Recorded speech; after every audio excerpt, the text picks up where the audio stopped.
وعلیکم وعلیکم السلام السلام ورحمۃ اللہ ورحمۃ اللہ وبرکاتہ۔ وبرکاتہ۔ کیا حال ہے جی؟ سب ساتھی خیریت سے ہیں؟ ٹھیک ہیں؟ اللہ تعالیٰ کی بڑی رحمت سر، الحمدللہ۔ اچھا جی، ایسا ہے کہ طول و تسمیہ پڑھتے ہیں، اور ایک تو یہ ہے کہ ابھی آپ ایک آیت پڑھ رہے تھے، اس کا ترجمہ وہ میں کروں گا پہلے۔ طول و تسمیہ: اعوذ باللہ من الشیطان الرجیم، اعوذ باللہ من الشیطان الرجیم۔ بسم اللہ الرحمن الرحیم۔ بسم اللہ الرحمن الرحیم۔ اچھا، جو پچھلی صورت تھی اس کا یہ تھا، جو آیت نمبر 5 ہے، ثم رددناہ اسفل سافلین، تو اس کا ترجمہ ہم کرنے لگے ہیں، ثم رددناہ، پھر ہم نے اس کو لوٹا کر دیا، یہ درمیان میں لگا لیں، لوٹا کر دیا کیا؟ اسفل سافلین، تو سافلین پہلے آئے گا، نیچوں میں سے سب سے نیچا۔ اب جملہ بنے گا، پھر ہم نے اسے لوٹا کر نیچوں میں سے سب سے نیچا کر دیا۔ جی ٹھیک ہے ٹھیک جی۔ ہو گیا، بالکل صحیح ہو گیا۔ اور اس کی تشریح ہمیں پتہ ہے کہ انسان اپنی چاہت اور اپنے نفس کی رغبت اور شیطان اس کے پیچھے چل پڑا، اور اس نے جو عمل کیے اس کی وجہ سے اللہ نے اس کے لیے اسفل السافلین کے دروازے وہ کھول دیے۔ ٹھیک ہے جی۔ جی ٹھیک ہے سر۔ اچھا، آگے میں پڑھتا ہوں پھر، اس لیے کہ الا الذین آمنوا وعملوا الصالحات، سوائے ان لوگوں کے جو ایمان لائے اور انہوں نے اچھے عمل کیے، فلہم اجر غیر ممنون، تو ان کے لیے نہ ختم ہونے والا، نہ کٹنے والا اجر ہے۔ فما یکذبک بعد بالدین، اس میں سے نبی صلی اللہ علیہ وسلم کا ترجمہ ہم نے پریفر کیا تھا یا انسان والا؟ انسان والا آپ نے کہا۔ انسان والا، تو پھر اس کے بعد اس کا ترجمہ بنتا ہے کہ اس کے بعد اے انسان، کیا چیز تجھے جزا و سزا کے جٹلانے پر آمادہ کرتی ہے؟ جی پروفیسر، میرا یہاں پہ ایک اگر مجھے اجازت دیں جی، تو اس کا ترجمہ یہ نہیں بن سکتا کہ تو جو اے نبی صلی اللہ علیہ وسلم تجھے جھٹلاتا ہے جزا و سزا یا دین کے بعد، مطلب دین کے بعد میں نے جو اس کا تجھے دوہرا کیا تھا نا، نہیں وہ بھی ترجمہ کیا تھا، اور وہ بھی سن لیتے ہیں۔ فما یکذبک، ترجمہ بنے گا تو کون تجھے جھٹلاتا ہے، بعد، اس کے بعد، بالدین، جزا و سزا کے بارے میں۔ ٹھیک ہے، جی تو ماں ٹھیک ہے۔ کا ترجمہ پھر کون کرنا پڑے گا، اور پھر لکھانا پڑے گا اے نبی۔ فما یکذبک کا ترجمہ پھر کیا کرنا پڑے گا؟ اے نبی صلی اللہ اے علیہ نبی صلی اللہ علیہ وسلم کون پھر ہے جو انسان نہیں کرنا پڑے گا، پھر کرنا پڑے گا تو اے نبی، ما یکذبک، تو ما بطور من کے ہم استعمال کریں گے، جس کے معنی ہوتے ہیں کون، اور یہ استعمال ہوتا ہے قرآن مجید میں، کون یکذبک، تجھے جھٹلائے گا، بعد، اس کے بعد، بالدین، جزا و سزا کے بارے میں، کے معاملے میں۔ تو دیکھ لیں، دونوں ترجمے ہیں اور دونوں ٹھیک ہیں۔ یہ والا مجھے زیادہ بہتر لگ رہا ہے سر، آپ کو لگا کیونکہ نا، میں نے کل سب سے پوچھا تھا کہ اگر تو یہ ٹھیک ہے تو ہم اسی پہ کریں گے کہ فما یکذبک بعد بالدین، تو اے نبی صلی اللہ علیہ وسلم، تو کون تجھے اس کے بعد جزا و سزا کے بارے میں جھٹلاتا ہے، یہ پورا جملہ بن جائے گا۔ جی ایسے۔ یہ کرنا ہے پھر جی یہ کر لیتے ہیں سر ویسے سیاق و چلو جی، سباق کے حساب سے تو جو پہلے کیا وہ نہیں بہتر بنتا؟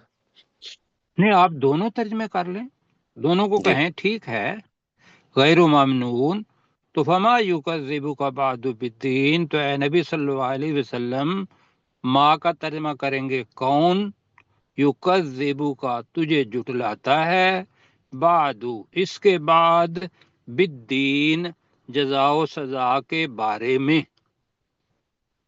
جی ٹھیک ہو یہ گیا بنے گا جی بالکل، تو یہ ترجمہ ٹھیک ہے۔ تو مطلب یہ ہے کہ جزا و سزا آنی ہے، جو جٹلاتا ہے اس کے بارے میں یہ فیصلہ کرنا یہ اللہ سبحانہ و تعالیٰ کا کام ہے کہ بھئی جو جھٹلانے والا اس کا فیصلہ کیا کیا جائے۔ تو وہ ہم نے پڑھا تھا کہ الیس اللہ باحکم الحاکمین، کیا اللہ تعالی احکم، حاکمین کا مطلب ہوتا ہے فیصلہ کرنے والے، فیصلہ کرنے والوں میں سے سب سے زیادہ اچھا فیصلہ کرنے والا نہیں ہے؟ اور وہ فیصلہ کیا ہے جی؟ جی جزا و وہ سزا فیصلہ بھی کا پڑھ لیں جی، ابھی دیکھ لیتے ہیں نا۔ اللہ سبحانہ و تعالیٰ نے سورہ سعاد کے اندر وہ فیصلہ بھی بتایا ہے کیا کہ علم نجعل الذین آمنوا وعملوا الصالحات کالمفسدین، کیا ہم ان لوگوں کو جو ایمان لائے اور جنہوں نے عمل صالح کیے فساد کرنے والوں کی طرح بنا دیں؟ ہم نجعل المتقین کالفجار، تو کیا ہم پرہیزگاروں کو بدکاروں کی طرح بنا دیں ان کا انجام؟ تو جواب آپ کا کیا آتا ہے؟ نہیں۔ نہیں۔ اب اسی کو سورہ قلم کے اندر بھی اللہ سبحانہ و تعالیٰ نے کہا کہ افا نجعل المجرمین کالمسلمین، تو کیا ہم مجرموں کو مسلمانوں کی طرح یا فرما برداروں کی طرح بنا دیں ان کا انجام جو ہے؟ ما لکم کیف تحکمون، تمہیں کیا ہو گیا ہے کہ تم کس قسم کا فیصلہ کرتے ہو؟ تو اللہ سبحانہ و تعالیٰ نے یہ آیات بھی اچھا ہو گیا کہ درمیان میں ہم نے پڑھ لی، تو اللہ تعالیٰ نے وہ اپنا فیصلہ بتا دیا، تو بتایا کہ الیس اللہ باحکم الحاکمین، تو کیا اللہ تعالی حاکموں میں سے سب سے بڑا حاکم نہیں ہے؟ تو رسول پاک صلی اللہ علیہ وسلم ابو ہریرہ رضی اللہ تعالیٰ نے کہا کہ بھئی یہ جواب دیا کہ آپ کم از کم کرنا ہو تو سبحانک بلا یہ کہا کریں۔ دوسری ویسے حدیث ہے لیکن اس کی سند ایک کمزور ہے، وہ کیا ہے کہ اس کے بعد کہیں گے بلا وَأَنَا عَلَى ذَلِكَ مِنَ الشَّاهِدِينَ، ہاں کیوں نہیں، میں اس پر گواہوں میں سے ہوں۔ کس چیز میں؟ کہ اللہ تعالیٰ سب سے بہترین حاکموں میں سے یا فیصلہ کرنے والوں میں سے سب سے بہترین فیصلہ کرنے والا ہے۔ ٹھیک ہو گیا جی؟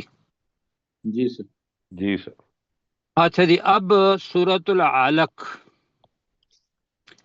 اور میں سوچتا ہوں کہ ہم بڑی خوش نصیب آدمی ہیں، بڑی خوش نصیب کہ آج ہم پہلی وحی کے 5 جو جملے تھے وہ آج ہم پڑھ رہے ہیں، کیوں جی؟ بے شک۔ جی آپ تصور کریں کہ رسول پاک صلی اللہ علیہ وسلم، اس کے بارے میں یہ ذہن میں رکھ لیجئے گا کہ غار رسول پاک صلی اللہ علیہ وسلم کی ایک حدیث میں پڑھنے کی کوشش کرتا ہوں اس کو سمجھنے کے لیے، لیکن اس صورت کا جو کیا کہیں گے خاکہ، وہ یہ ہے کہ اس کو 2 حصوں میں تقسیم کر لیں۔ پہلا حصہ جو ہے وہ پہلی 5 آیات ہیں جو پہلی وحی ہے، ٹھیک ہے جی؟ جی جو کہ اقرأ بسم ربک الذی خلق، خلق الانسان من علق، اقرأ وربک الاکرم الذی علم بالقلم علم الانسان ما لم یعلم، یہ پہلی تھی وہی جو پہلے 5 جملے اترے، اس کے بعد وقفے کے بعد باقی جو آیات ہیں آگے جو 6 نمبر سے لے کر 19 نمبر تک آئیں گی، ٹوٹل جو آیات ہیں وہ 19 ہیں، وہ پھر بعد میں آئیں، اور وہ کہ اس کا سیاق و سباق کیا تھا وہ بھی ابھی پڑھ لیتے ہیں۔ وہ تھا کہ رسول پاک صلی اللہ علیہ وسلم کے چچا تو ماشاءاللہ بہت سارے تھے، تو ان کے اندر کچھ ایمان لائے تھے، کچھ نہیں ایمان لائے تھے۔ تو ابو جہل وہ ایمان نہیں لایا تھا، اور اس کا نام بھی اور ہے، لیکن اس کو ابو جہل، جہالت وال کا باپ ہم کہتے ہیں، یہ اس کا اصل نام نہیں ہے۔ جی جی الشام۔ جی بالکل۔ تو اس نے کیا کیا تھا، میں آگے جا کے حدیث آپ کے سامنے پڑھوں گا وہاں جا کے، کہ رسول پاک صلی اللہ علیہ وسلم پر جب یہ آیات آئی ہیں پہلی، تو اس کے ساتھ ہی جو پہلی عملی تصویر اللہ سبحانہ و تعالیٰ نے رسول پاک صلی اللہ علیہ وسلم کو کہا وہ نماز تھی۔ کیا تھی جی؟ وہ نماز۔ نماز، کہ یہ اللہ تعالیٰ نے 5 آیات کے اندر اپنی نعمت کا بتایا، اس کو ہم دیکھیں گے انشاءاللہ، اور اس نعمت کا جواب جو رسول پاک صلی اللہ علیہ وسلم سے لیا، یا آپ صلی اللہ علیہ وسلم کے جو پیروکار تھے، وہ تھی نماز۔ تو رسول پاک صلی اللہ علیہ وسلم وہ نماز کے لیے گئے، تو خانہ کعبہ وہ تو نہیں تھا جو آج کل ہے۔ آج کل تو وہ خانہ کعبہ اتنا خوبصورت ہے کہ وہ بالکل ٹھنڈا فرش اور سارا سنگ مرمر کا لگا ہوا، اور اوپر کتنی منزلیں بن گئی ہیں۔ اس وقت کچا فرش ہوتا تھا۔ تو رسول پاک صلی اللہ علیہ وسلم سجدہ کرتے تھے اللہ سبحانہ و تعالیٰ کو، اور نیچے سجدے کے اندر جا کے اپنی، جیسا ہم کہتے ہیں کہ ناگ اللہ کے سامنے رگڑنا، اس کا مظاہرہ کرتے تھے۔ تو ابو جہل نے ایک دفعہ رسول پاک صلی اللہ علیہ وسلم کو دیکھا، تو وہ آگے انشاءاللہ پڑھیں گے وہ، کہ اس نے کہا کہ بھئی آپ دوبارہ ایسی اس طریقے سے نماز نہ پڑھنا۔ پھر ڈانٹا بھی، دوبارہ کہا، پھر تیسری بار کہا۔ تو رسول پاک صلی اللہ علیہ وسلم نے جو نماز سے فارغ ہوئے تو اس کو ڈانٹا۔ اب ڈانٹنے کے بعد جو صورتحال آتی ہے وہ یہ ہے کہ جب رسول پاک صلی اللہ علیہ وسلم ایک بار اور نماز پڑھ رہے تھے، تو اس کے جو ابو جہل کے کنبے کے یا ان کے جو ساتھی تھے کفار اور مشرکین، تو انہوں نے کہا کہ بھئی اب وہ نماز پڑھ رہا ہے تو دیکھو۔ اس نے کہا جی میں ابھی جاتا ہوں اور جا کے ان کی گردن کے اوپر پاؤں رکھتا ہوں۔ یہ حدیث مبارکہ ہے، اور حدیث کا نمبر اگر کہیں گے تو وہ 2797 ہے۔ کیا ہے جی؟ 797۔ مسلم شریف کی حدیث ہے، وہاں پڑھیے گا 2797۔ تو وہ جب آیا تو اس نے اپنا پاؤں رکھنا چاہا تو یکدم وہ پیچھے کی طرف گیا اور اپنے ہاتھ جو تھے وہ اوپر کر دیے۔ تو لوگوں نے پوچھا کہ بھی تجھے کیا ہوا؟ اس نے کہا میں نے دیکھا کہ میرے اور رسول پاک صلی اللہ علیہ وسلم، وہ تو محمد ہی کہتا ہوگا، ہم کہہ رہے ہیں صلی اللہ علیہ وسلم، اور کہنا ہے ہم نے اسی طریقے سے ہی، تو ان کے درمیان ایک آگ کی خندق آ گئی تھی، اور بہت سے پر تھے جنہوں نے مجھے جانے سے روک دیا۔ تو وہ جب ہم پڑھیں گے آخر میں جا کے، تو اپنا فلیاد نادیہ جو ہے جی آخر میں جب آئے گی تو اس کے بارے میں آتی ہے۔ تو اللہ سبحانہ و تعالیٰ نے رسول پاک صلی اللہ علیہ وسلم کی حفاظت جو تھی وہ خود فرمائی کہ وہاں آئے گا۔ تو 6 نمبر سے لے کر آخر تک ابو جہل کا ہی واقعہ ہے، اگر خاص طور پر اس کی طرف کریں گے، اور دوسرا یہ ہے کہ عام طور پر بھی اگر کوئی نماز پڑھ رہا ہو اور نماز پڑھنے سے کوئی روکے تو وہ اس کی عمومی تفسیر جو ہے وہ آ جائے گی۔ ٹھیک ہو گیا جی؟ جی۔ اب اس کے بارے میں مسلم شریف کی ایک حدیث ہے اور اس کا نمبر ہے 4953۔ اب میں اس کا خلاصہ ویسے بتا دیتا ہوں۔ خلاصہ یہ ہے کہ رسول پاک صلی اللہ علیہ وسلم حضرت عائشہ رضی اللہ تعالی عنہ ام المومنین ہیں، وہ بیان کرتے ہیں کہ وحی کا آغاز کس طریقے سے ہوا۔ رسول پاک صلی اللہ علیہ وسلم کے ساتھ ان کی شادی تو بعد میں ہوئی تھی، لیکن اپنے پورے حالات جو انہوں نے بتائے وہ اب یہاں 4953 کے اندر بھی ہے، بخاری کے اندر بھی یہ حدیث موجود ہے۔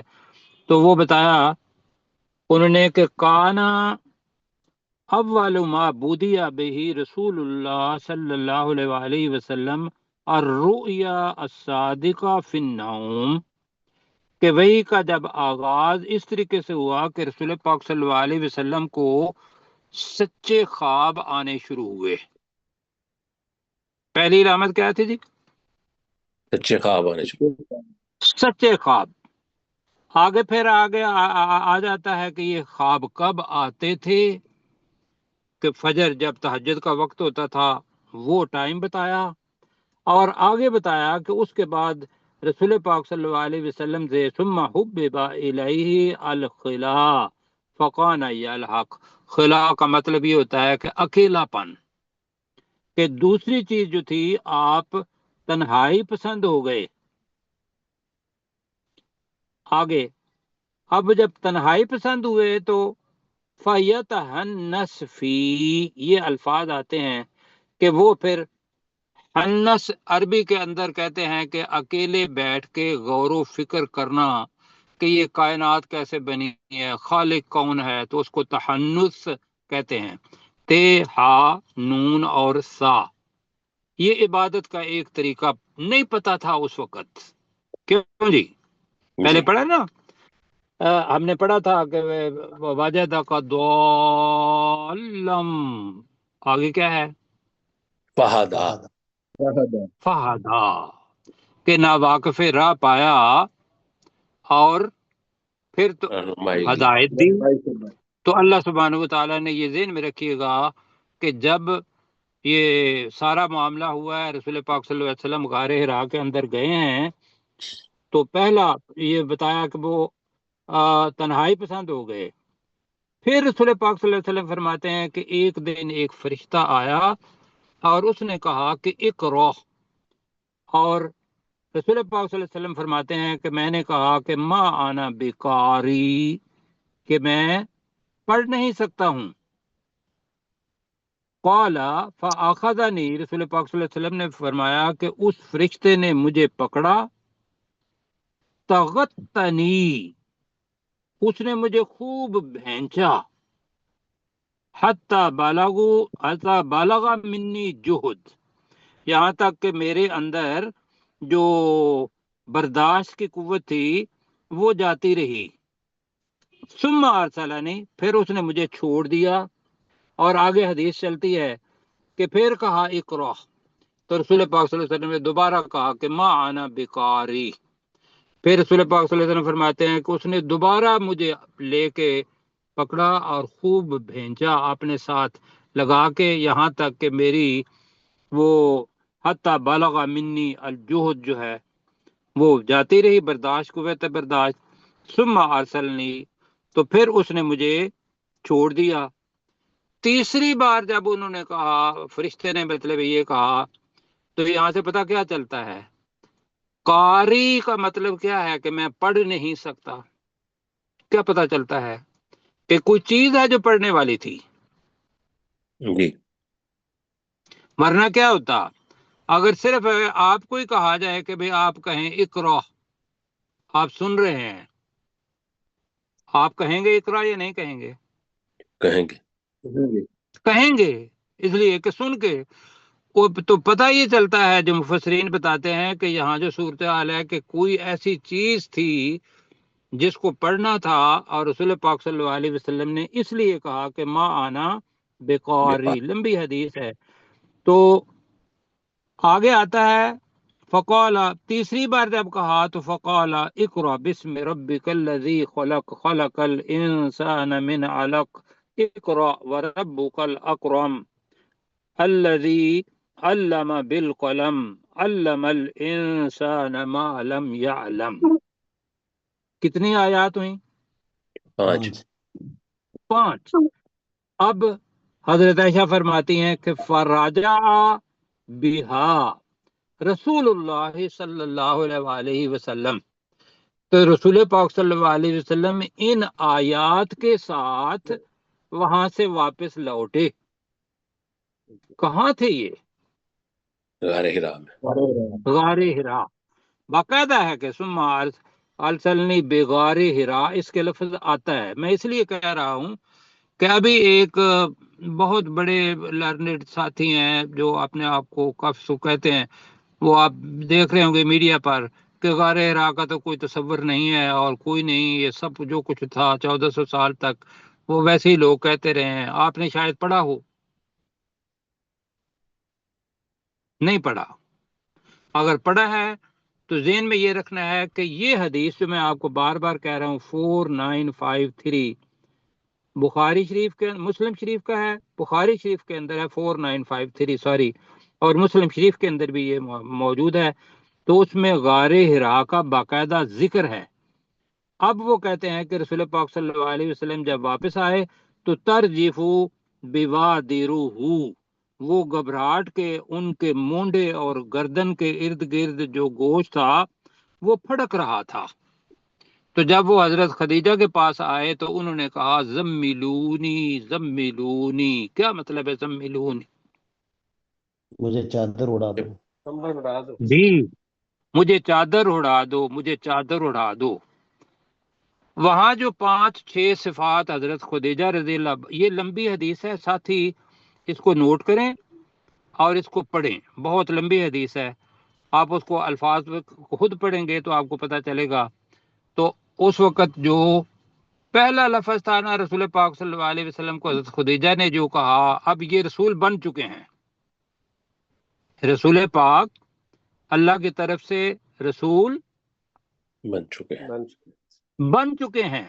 اور یہ ذہن میں رکھیے گا کہ حدیث سنت وہ ہوتی ہے جو رسول پاک صلی اللہ علیہ وسلم کہیں یا رسول پاک کریں یا ان کے سامنے کوئی چیز ہو رہی ہو اور وہ اس سے نہ روکیں. جی جی جی سر. یہ سنت ہے. اب انہوں نے جو پہلا کہا وہ یہ کہا، میں اب مفہوم بتا رہا ہوں کہ حضرت خدیجہ رضی اللہ تعالیٰ عنہ نے کہا کہ آپ غم نہ کریں، اللہ تعالیٰ آپ کو اکیلا نہیں چھوڑے گا. پہلی صفت جو بتائی ہے وہ بڑی زبردست ہے، وہ یہ ہے کہ آپ صلہ رحمی کرتے ہیں، رشتہ داروں کے ساتھ آپ اچھا سلوک کرتے ہیں، خالی ہاتھ آپ اس کے ہاتھوں کو بھر دیتے ہیں، اور باقی جتنے بھی غریب ہیں ان کی مدد کرتے ہیں. وہاں 5 چیزیں آتی ہیں جو اس وقت میرے ذہن میں نہیں ہیں، آپ نے وہ مطلب کرنا ہے. تو لہذا کیا ہوا کہ وہ آپ کو لے جاتی ہیں اپنے اپنے چچا کے پاس. ان کے والد کے سگے بھائی تھے، ان کا نام کیا تھا بلا؟ چچا کے بیٹے تھے ورقہ بن نوفل. چچا کے بیٹے کہہ رہے ہیں، چلیں حسن. والد کے بھائی میں نے پڑھا ہے، بہرحال میں بھی اس کو چیک کر لوں گا. جی بہرحال ورقہ بن نوفل کے پاس لے گئے. ورقہ بن نوفل ایسا تھا کہ جو عیسائی ہو گیا تھا، باقی تو مشرکین تھے، کافر تھے، لات منات اور عزا کی پوجا کرتے تھے. وہ بندہ جو تھا وہ عیسائی ہو گیا. تو عیسائی راہب کے طور پر تو رسول پاک صلی اللہ علیہ وسلم نے، حضرت خدیجہ نے ان کو کہا کہ بھی رسول پاک صلی اللہ علیہ وسلم یہ گھبرائے ہوئے ہیں، اور انہوں نے کہا مجھے واقعہ سناؤ. رسول پاک نے سارا واقعہ سنایا. یہ اسی حدیث کے اندر آئے گا. گوگل کے اوپر آپ بخاری لکھیں اور 4953 لکھیں، نیچے ساری کی ساری یہ چیزیں جو ہیں تفصیل کے ساتھ لفظ بلفظ وہاں سے پڑھ لیں گے. میں صرف آپ کو مفہوم بتا رہا ہوں. جی پلیز ذرا.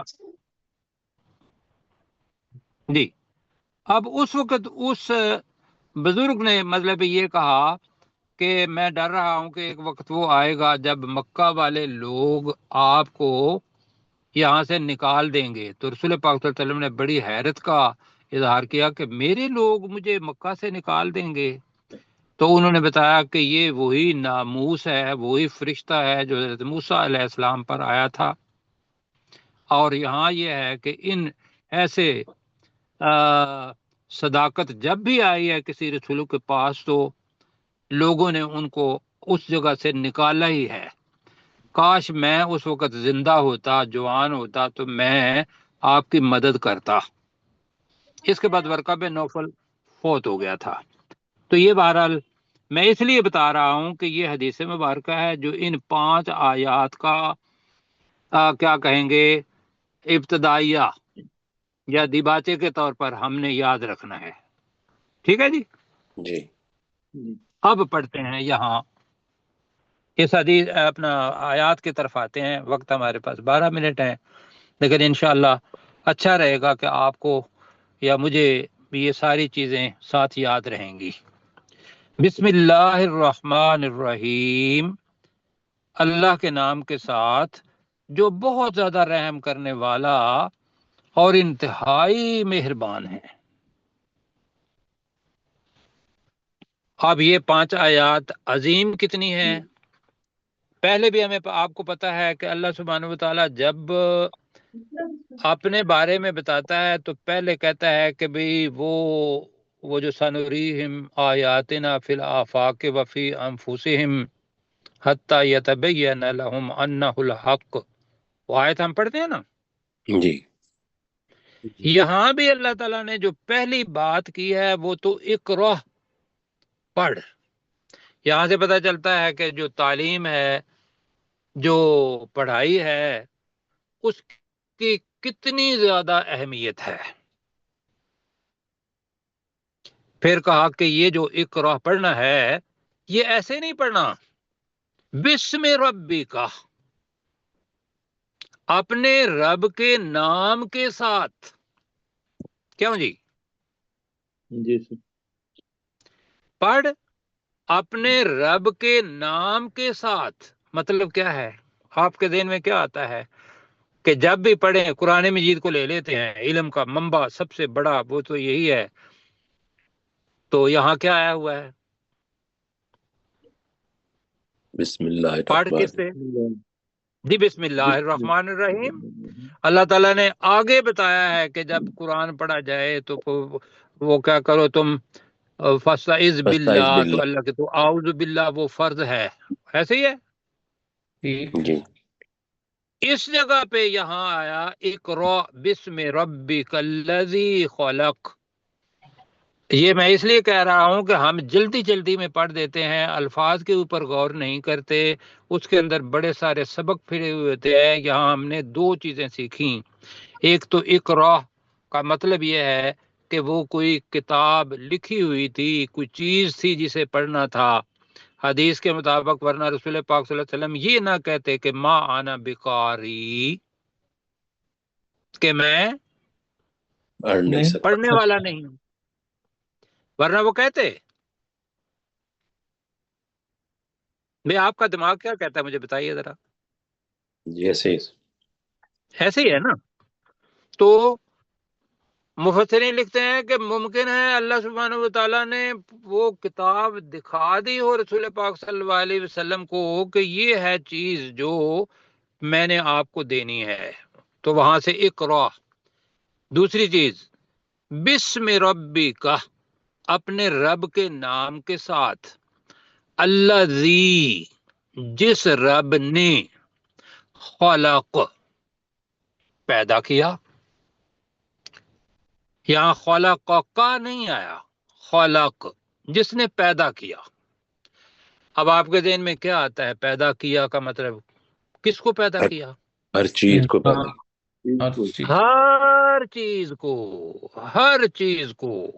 جس کے اندر کائنات جتنی وسیع ہے وہ بھی ہے، اور کائنات کے اندر جو چیزیں زندہ ہیں وہ بھی ہیں، خواہ وہ پرندوں کی شکل میں ہے، چرندوں کی شکل میں ہے، یا کسی پودوں کی شکل میں ہے، یا جو جن کے اندر زندگی نہیں ہے، سارے کے سارے اس خلق کے اندر آ جائیں گے یا نہیں آئیں گے؟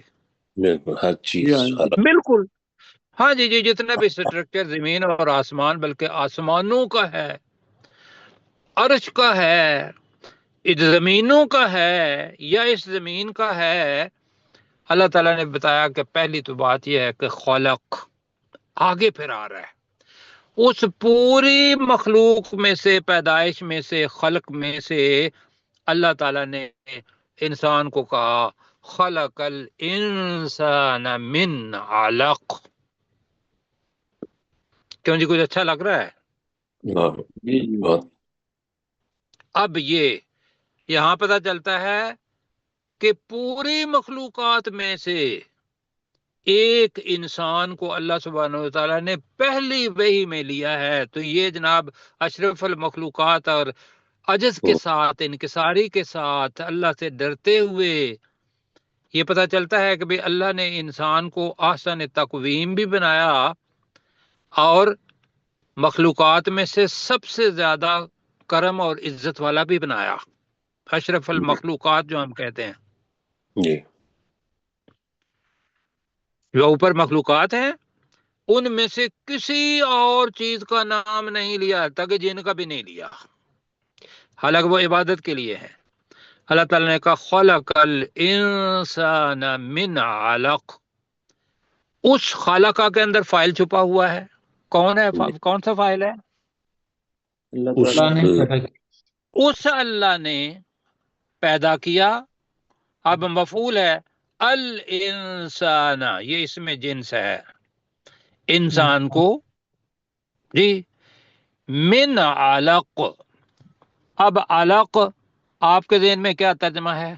علق کا ویسے میں نے پتہ کیا ہوتے ہیں، جو ہم نے پڑھا ہوا ہے نا، جمع ہوا خون.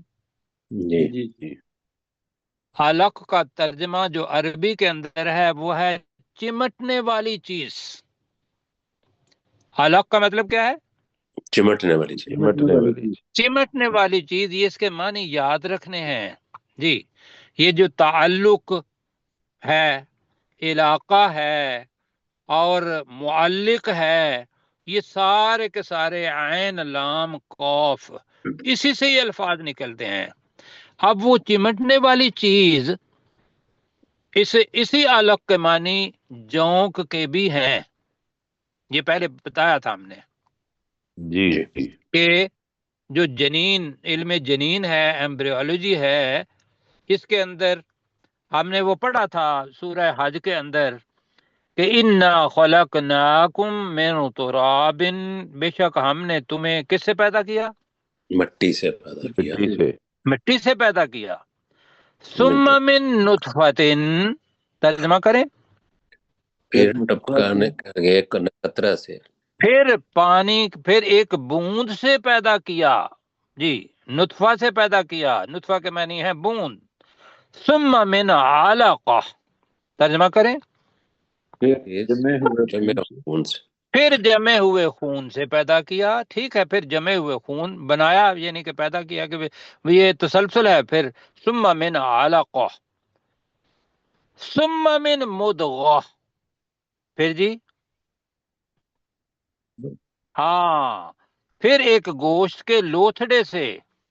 اور آگے جو چیزیں آتی ہیں وہ میں سورہ حج کی یہ پڑھ رہا ہوں، آیت نمبر 5، ثم من مضغۃ مخلقۃ وغیر مخلقہ، یعنی کہ پوری شکل والی اور بغیر پوری شکل کے.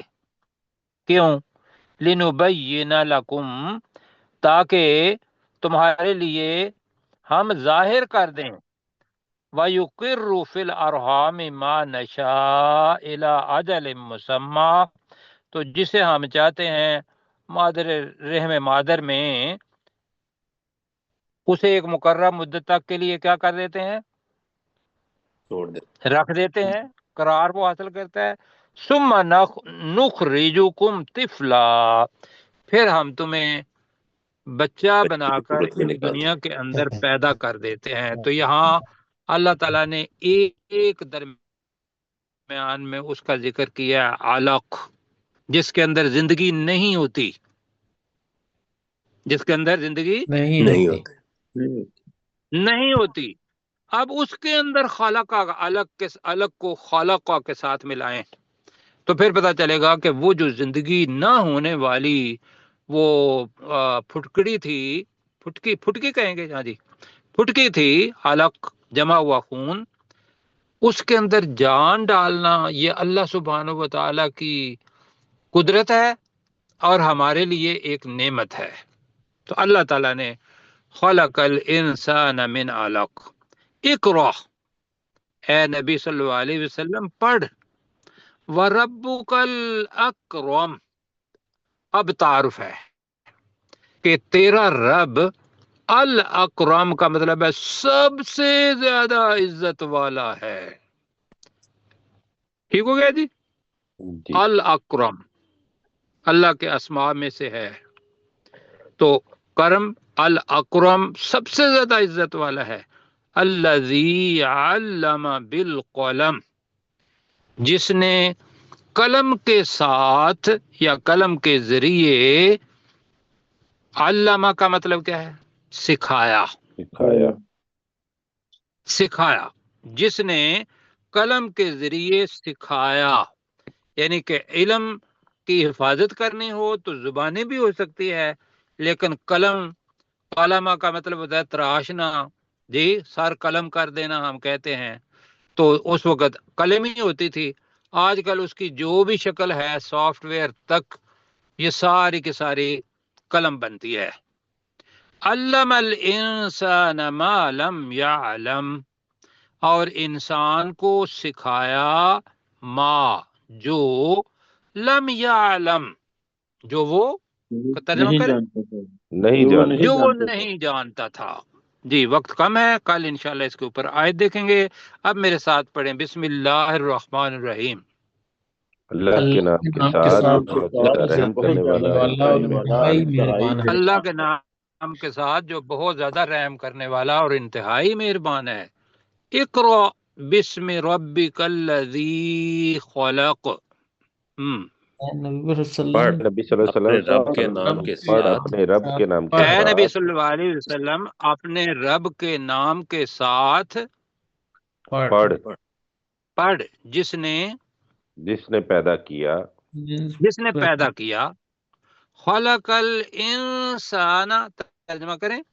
اس اللہ نے انسان کو پیدا کیا. کو پیدا کیا، اس اللہ نے انسان کو پیدا کیا من علق، جمے ہوئے، ایک لوتھڑے سے،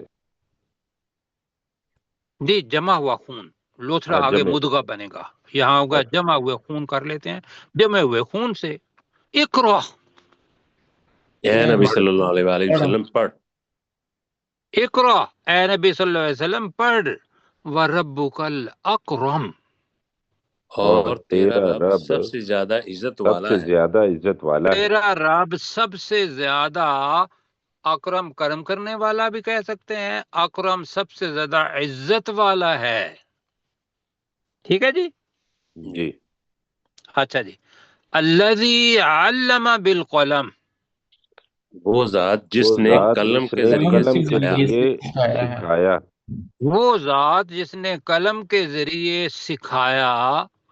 آگے کیا سکھایا؟ علم الانسان، ترجمہ کریں. انسان کو سکھایا. اس نے نہیں، پہلے چھوڑ رہے ہیں نا، فائل پہلے کریں. علم الانسان، اس نے انسان کو سکھایا. اس اللہ نے انسان کو سکھایا ما لم یعلم، جو وہ نہیں جانتا تھا. جو وہ نہیں جانتا تھا. بھائیو یہ ہے اللہ کا انعام، زندگی بھی اور پھر علم بھی. اس کے بارے میں کل بات کریں گے. جی آپ قیصر بھائی پلیز، وقت ہے تو. بسم اللہ الرحمن الرحیم.